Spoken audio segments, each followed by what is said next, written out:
বেতন পেয়েছিস? বাকি 3,000 টাকা কোথায়? বাকি টাকাটা তো হাত খরচের জন্য রাখতে পারে, তাছাড়া টাকাটা তো ওরই। আমি 1 টাকাও আমার জন্য হাত খরচ রাখিনি। নিতুর পিকনিকে যাওয়ার জন্য টাকা লাগতো, তাই ওকে 3,000 টাকা দিয়েছি। তুই আর কখনো টাকা পয়সা এভাবে খরচ করবি না। বেতন পেলে পুরো টাকাটা এনে আমার হাতে দিবি। দেখি দাও, আমি তোমার একটা হেল্প করে দিই। কোনো হেল্প করতে হবে না, তুই যা, যে পড়তে বস। বললাম না যা, আমি সব পারি। তুই এখানে কেন? এদিকে আয় বলছি। তোকে আমি কতবার নিষেধ করেছি যে নিতুকে তুই রান্নাঘরে ডাক দিবি না। তুই কখনো চাষি না যে আমার মেয়েটা লেখাপড়া করুক, তাই না? মা, আমি তো ওকে রান্নাঘরে ডাকিনি, নিজে আসছে। আমি ওর উল্টা বকা দিয়ে ওকে পাঠাচ্ছিলাম পড়ার জন্য।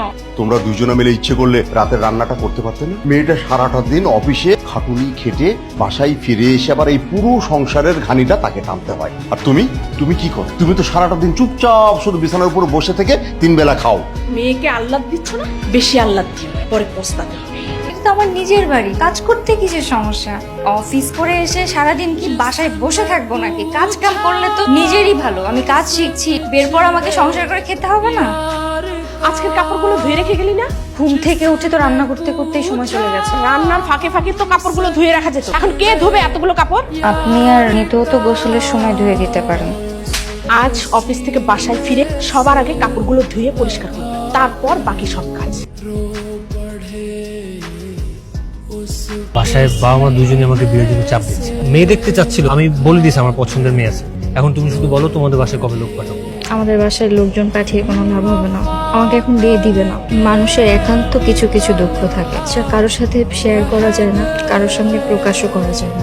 এসব তুমি বাদ দাও। বিয়ের পরে সব দুঃখটুকু থাকবে না। আমি 2 দিনের মধ্যে তোমাদের বাসায় লোক পাঠানোর ব্যবস্থা করতেছি।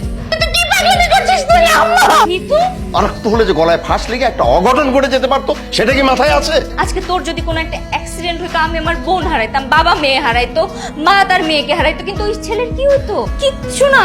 তোর এখন কি করা উচিত? পড়াশোনা করে নিজের পায়ে দাঁড়ানো উচিত। একটা সুন্দর এস্টাবলিশ ছেলে দেখে বিয়ে করা উচিত। এরপর ওকে বোঝাই দেওয়া উচিত ওর মতো চামচিকার মতো একটা ছেলে তোকে ডিজার্ভই করে না। হয়েছে।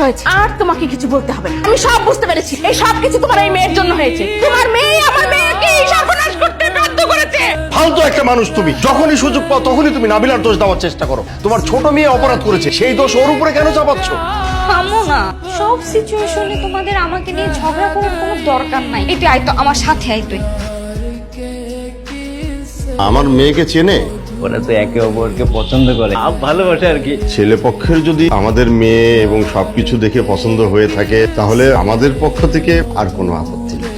আর ওই ছেলের একটা ছবি আমাকে দেন। দেখেন, তুমি নাবিলার সাথে ওই ছেলেটার বিয়ে না দিয়ে তুমি নিতুর সাথে ওই ছেলেটার বিয়ে দেওয়ার ব্যবস্থা করে দাও। আরে ওরা দুজন দুজনকে পছন্দ করে, এটা আমার পক্ষে কোনোভাবে সম্ভব হবে না। বুঝেছি, তোমাকে দিয়ে কিচ্ছু হবে না। যা করার আমাকেই করতে হবে।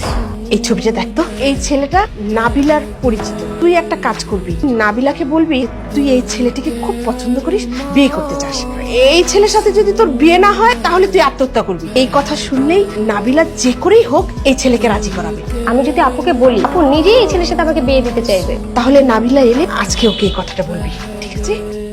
আপু, আমার একটা ছেলে পছন্দ হয়ে গেছে। আবার এবার প্রেম প্রেম কিছু চলবে না, ডিরেক্ট বিয়ে। আপু, তুমি এই বিয়েটা তো আমার ব্যবস্থা করে দাও না। তার আগে দে ছবিটা একটু দেখি। ছবিটা মা আমাকে দিয়েছে আর বলেছে ছেলেটা তোমার পরিচিত। আপু প্লিজ এই ছেলের সাথে আমার বিয়ের ব্যবস্থা করে দাও। তোর জন্য ভালো কোনো ছেলে পাওয়া কোনো ব্যাপারই না। লাবিব আমাকে পছন্দ করে আপনি জানেন না? আপনি নিতুকে শুধু শুধু কেন মিথ্যা আশ্বাস দিয়েছেন মা? ওই ছেলে নিতুকেই বিয়ে করবে, তুই শুধু হ্যাঁ বলে দিবি। নিতু না আজ সারাদিন স্বপ্ন দেখেছে, এখন যদি শুনে এই ছেলের সাথে আর বিয়ে হবে না, তাহলে দেখবে ও সত্যি সত্যি সুইসাইড করবে। নাবিলাকে তো তুমি খুব পছন্দ করো, ও মনে হয় তোমাকে কিছু বলেনি। অতীতের একটা খারাপ ঘটনা আছে।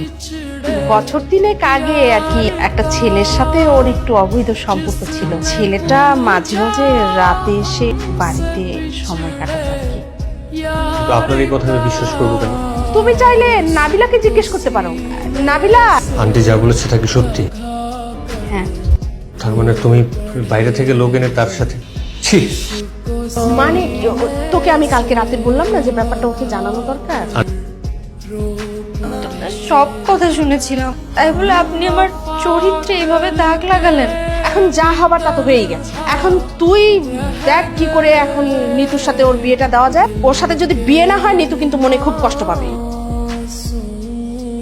তুমি আমার সাথে বিশ্বাসঘাতকতা করছো। তুমি তো আমাকে এই কথাগুলো আগেও জানাই দিলে পারতা। নিজের ভালোবাসার মানুষের স্বপ্ন ভেঙে চুরে চুরমার করে দিয়ে এখন আসছো নিজের বোনের স্বপ্ন পূরণ করতে। লজ্জা করে না তোমার? শেষ পর্যন্ত নিজের গায়ে কলঙ্ক নিয়েছি, তারপরও আপনার মন ভরেনি। তাতে কি কোনো লাভ হয়েছে? সে বিয়ে ক্যান্সেল করেছে, এখানে আমার কি দোষ? আর কি করব আপনার জন্য?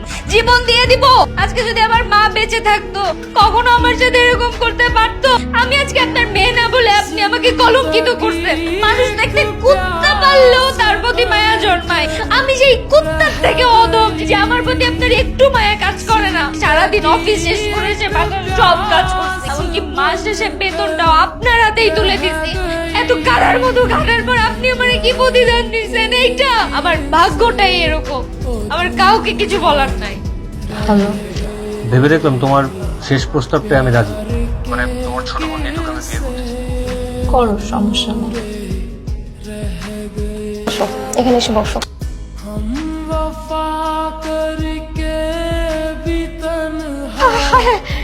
এটা তুমি কি করলে বাবা? তুমি আংটিটা নিতুকে না পরিয়ে ওকে কেন পরালে? তুই আংটি খোল, খোল, খুলে নিতুর হাতে দে, দে বলছি। তুমি চুপ করো। তুমি সারা জীবন শুধু আপুকে কষ্ট দিয়েই যাবা। বাবা আর আমি সারা জীবন সেটা দেখবো। নিতু, তুই সব কি করছিস? আপু, পরশু মা বাবার তোমাদের সবার কথা আমি শুনে ফেলেছি। সব কথা শুনে আমি তাকে বলি যে সবকিছু আমার মায়ের সাজানো নাটক। আর ভাইয়া সেদিন আমার সামনেই তোমাকে কল দিয়েছিল। আপু, তুমি এত ভালো কেন?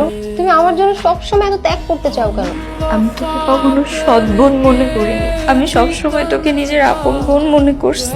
যা হওয়ারটা হয়ে গেছে। আগামীকালকে আমার বাবা মা আপনাদের বাসায় আসবে, বিয়ের বাকি যা কিছু আছে সবকিছু ফাইনাল করবে। একটা সময় তোমাকে পাবো এই আশাই ছেড়ে দিয়েছিলাম, কিন্তু এখন মনে হচ্ছে আমি পৃথিবীর সব থেকে সুখী মানুষ।